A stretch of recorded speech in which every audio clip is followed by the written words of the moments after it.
Saucy Bites.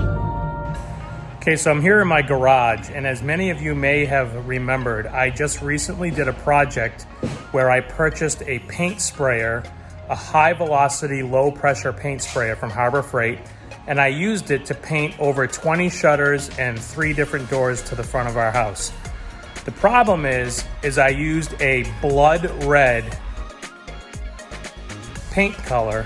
It was latex paint, but no matter how well I masked things in the garage bay that I set up to spray the paint in, paint got all over the garage floor. And I'm gonna show you some examples of what it looks like before, and then I'm going to do a review on this product here.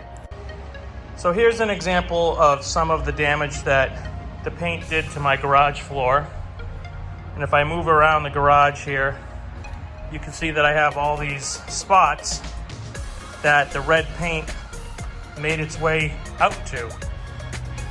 And some people might like this, but I personally do not like having all this paint, especially the random pattern of it, all over my garage floor. So what I'm gonna do is I'm going to use the Goo Gone, and I picked up the Graffiti remover variation of the Goo Gone product, and I'm going to spray it on a spot of the floor here. And it says for heavy damage, spray it and let it sit for 3 to 5 minutes. So I'm gonna go ahead and spray that, and then we're gonna let it sit for 3 to 5 minutes. And then after it sits, it says to scrub it with a brush and then wash the surface with water using high pressure if possible. So I wanna see if we can do it without having to get like a pressure washer and just use a bucket of fresh water and the scrub brush to essentially wipe up the residue, and then we'll use a paper towel to wipe the floor dry to see how it comes out. So admittedly, I do also have this metal can of acetone, but for some reason, not being a handy DIY guy myself, I find containers of chemicals like this, especially when there's warnings all over the back of the can, I find them very intimidating and not very average consumer friendly. So I want to try the Goo Gone first to see how it actually does.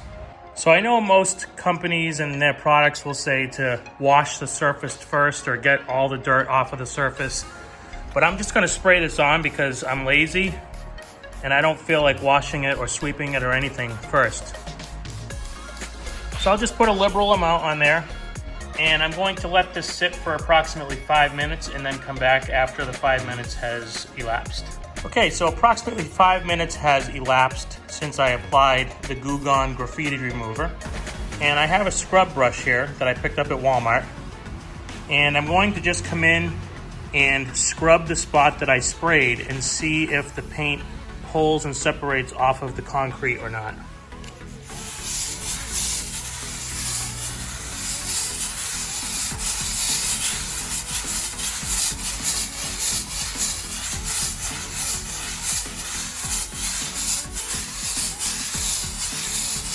So as you can see, it's absolutely coming up. I'm using a medium level of pressure with the scrub brush. And now I do notice that it kind of is rolling up, kind of the way latex paint does, almost rubbery like. But the instructions also say to come in and actually rinse with water and then dry with a paper towel. So what I'm gonna do is I have a bucket here. I'm just going to dip the brush in the bucket. You'll see that quite a bit came off in the water, but I'm gonna come back and just apply some water to this spot now. And then what I'll probably do is move the bulk of this junk to the center of the spot, if you will, to make it easy to mop that up.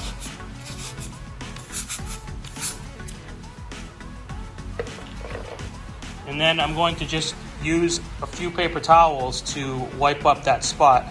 So I got my paper towels here, and I'm going to just come in and wipe the spot clean. And other than some residual little rolled up pieces of the paint, the majority of that spot is now completely clean compared to what it was a few minutes ago. So seeing how easy that is to do, and it's probably going to take tops maybe an hour to do all of these spots properly, and then come in and just mop up those spots one final time to get any remaining residue off the floor. That's way easier to me than having to get all kinds of crazy like rubber gloves, wear a mask because of the fumes from the acetone. And it's just an easy spray bottle. I think it was probably like $7 at Walmart. And the scrub brush was like $2.95. So it's an easy way to clean up the mess that I made. And I'm happy I was able to find a product that was consumer friendly for somebody like me. Graffiti Bites.